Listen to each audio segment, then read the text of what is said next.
जय हिंद दोस्तों, मैं हूं आशीष और आप सबको इंडिया में जान पर स्वागत है।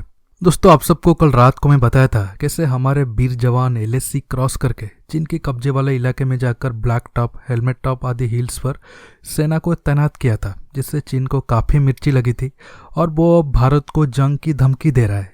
ऐसी खबर भी आ रहा है कल 31 अगस्त रात को भी चीन उल्टी सीधी हरकत करने की कोशिश की थी। देखिए, आप सबको तो ये पता चल गया होगा, हमारे सेना ने पराक्रम दिखाकर चीन की सेना को मारकर भगाया है और वो सब हिल्स पर सेना को तैनात किया है, जो रणनीतिक दृष्टि से काफ़ी जरूरी जगह है। लेकिन जो फौज ये कारनामा किया है और चीन की जलन को बढ़ाया है, उनके बारे में आप कम जानते होंगे। दोस्तों, सेना का ये टुकड़ी काफ़ी खुफिया है और इसके बारे में काफ़ी कम जानकारी है। दोस्तों, इसे स्पेशल फ्रंटियर फोर्स या विकास फोर्स कहते हैं। दोस्तों, ये टुकड़ी इंडियन आर्मी चिप के अंदर नहीं आता है। इनका मूवमेंट इतना सीक्रेट होता है कि इंडियन आर्मी में भी टॉप ऑफिशियल को छोड़ दे तो और किसके पास जानकारी नहीं होता है। सेना का ये ग्रुप रॉ के अंडर आता है और ये डायरेक्ट प्रधानमंत्री को रिपोर्ट करता है। देखिए, चीन को इस फोर्स से काफ़ी जलन होता है क्योंकि सेना की ये टुकड़ी तिब्बत की रेफ्यूजी से बना है। मतलब तिब्बत के जो भाई चीन के अत्याचार के कारण इंडिया में रह रहे हैं, वो सब भाइयों का नंबर स्पेशल फ्रंटियर फोर्स में ज़्यादा है। देखिए, 29-30 रात को ये सब वीर जवान कैसे चीनी सेना को मार कर भगाया, मतलब कैसे ऑपरेशन को अंजाम दिया, ये तो शायद आपको 5-10 साल बाद कोई बुक के जरिए ही पता चलेगा, क्योंकि ये रेगुलर आर्मी का ऑपरेशन नहीं था, रॉ की खुफिया मिशन था।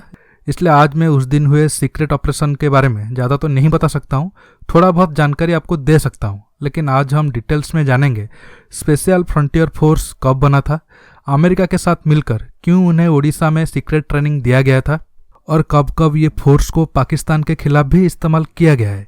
ये सब जानकारी मैं आपको डिटेल्स में बताऊंगा। दोस्तों, ये सब डाटा सीक्रेट नहीं है, मीडिया पे अवेलेबल है। जानने के लिए आप आखिर तक ये वीडियो को देखते रहिए और जितना ज़्यादा हो सके लाइक शेयर करना मत भूलिए। दोस्तों, नीचे इंस्टाग्राम का लिंक है, आप चाहो तो मुझे फॉलो भी कर सकते हो। देखिए, 1962 में भारत चीन जंग के बाद नेहरू जी को एहसास हुआ जो चीन को वो भाई समझते थे, वो आखिरकार धोखे से पीठ पीछे छुरा मारा और सोवियत यूनियन भी सब कुछ जानकर चुप रहा और इनडायरेक्टली चीन को ही सपोर्ट किया। इसके बाद नेहरू जी अमेरिका के करीब गए। जॉन एफ कैनेडी भी चाहते थे भारत के साथ अच्छा संबंध अमेरिका का बने।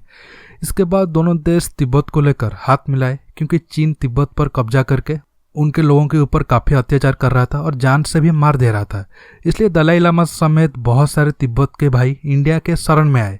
देखिए, जब चीन शुरू में तिब्बत पर कब्जा कर रहा था तब नेहरू जी आंख बंद करके बैठे थे, लेकिन अमेरिका तब से CIA के जरिए तिब्बत के लोगों को ट्रेनिंग दे रहा था चीन के खिलाफ लड़ने के लिए। लेकिन 1962 में इंडिया का साथ मिलने के बाद ये काम थोड़ा आसान हो गया। तब IB के डायरेक्टर BN मलिक और CIA मिलके 6 से 7 हज़ार यंग तिब्बत भाइयों को ट्रेनिंग देना शुरू किया। पहले ये काम उत्तराखंड में चल रहा था, लेकिन ये काम में और एक बड़ा व्यक्ति और फ्रीडम फाइटर अहम रोल निभाए थे, लेकिन नेशनल लेवल पर उन्हें ज़्यादा रेस्पेक्ट नहीं मिलता है। वो है बिजू पटनायक। उन्होंने तब कटक की 4 बटिया एयरबेस के पास 2500 एकड़ एरिया दिया था ताकि तिब्बत के भाइयों को सीक्रेटली CIA और इंडिया मिलकर ट्रेनिंग दे सके। देखिए, ये फौज चीन के खिलाफ बना था, लेकिन चीन के खिलाफ अब पहली बार यूज हुआ है। लेकिन पाकिस्तान को ये फौज काफ़ी जख्म दिया है। आप अब सोच रहे होंगे चीन के खिलाफ तब क्यों स्पेशल फ्रंटियर फोर्स का इस्तेमाल नहीं किया गया। देखिए, अमेरिका 1970 के बाद चीन की तरफ झुक गया और ये प्रोग्राम से हाथ खींच लिया और हमारे पॉलिटिशियन भी चीन से बदला लेना और तिब्बत को आज़ाद करने की बात भूल गए। इसके बाद ये फोर्स रॉ के अंडर रहा और जब भी हमारा देश को मुश्किल का सामना करना पड़ा है, SFF के जवान इंडियन आर्मी के साथ मिलकर लड़े हैं।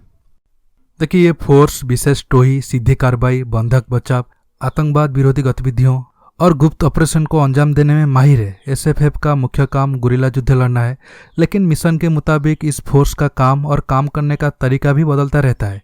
इसके साथ पैराशूट के जरिए पानी या जमीन पर उतरना और ऑपरेशन को अंजाम देना, मुश्किल सीढ़ियाँ चढ़ना और पहाड़ों पर बिना सहारे फुर्ती से चढ़ना, रस्सियों के सहारे चलना और चढ़ना, बिल्कुल पास जाकर युद्ध लड़ना, ये सब काम को भी स्पेशल फ्रंटियर फोर्स के वीर जवान कर सकते हैं।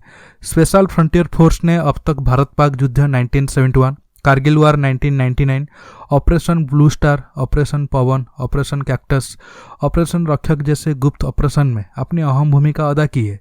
लेकिन इस फोर्स को पहली बार 29-30 अगस्त की रात को चीन के खिलाफ इस्तेमाल किया गया है। हालांकि एसएफएफ के साथ हमारे सिख रेजिमेंट के जवान भी उस दिन ऑपरेशन में थे और उस दिन मिलिट्री ऑपरेशन में एक तिब्बत की भाई भी शहीद हुए हैं। आप उनकी नाम और फोटो इमेज पे देख पा रहे होंगे। हालांकि इस ऑपरेशन के बारे में डिटेल्स जानकारी मीडिया पे नहीं है क्योंकि ये रॉ का ऑपरेशन था, इसलिए मैं आपको और ज़्यादा डिटेल्स नहीं बता सकता हूँ। अब एसएफएफ का हेड ऑफिस चक्राता उत्तराखंड में है। अब करीब 10,000 सैनिक स्पेशल फ्रंटियर फोर्स में है। अब इस फोर्स में तिब्बत भाइयों के साथ नेपाल और इंडिया के जवान भी है, लेकिन ज़्यादा नंबर तिब्बत भाइयों का ही है। दोस्तों, आज के टॉपिक में बस इतना ही।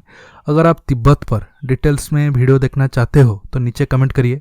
दोस्तों, ये वीडियो आपको कैसा लगा नीचे कमेंट करके बताइए। ये वीडियो को लाइक शेयर करने के साथ साथ आप मेरे चैनल को सब्सक्राइब करना मत भूलिए और सब्सक्राइब बटन के पास जो बेल आइकन है उसे भी प्रेस करिए ताकि आगे आप मेरे आने वाले वीडियो को मिस ना कर सके। दोस्तों, रहता हूँ बहुत जल्द एक न्यू टॉपिक के साथ मिलूंगा। नमस्कार, जय हिंद।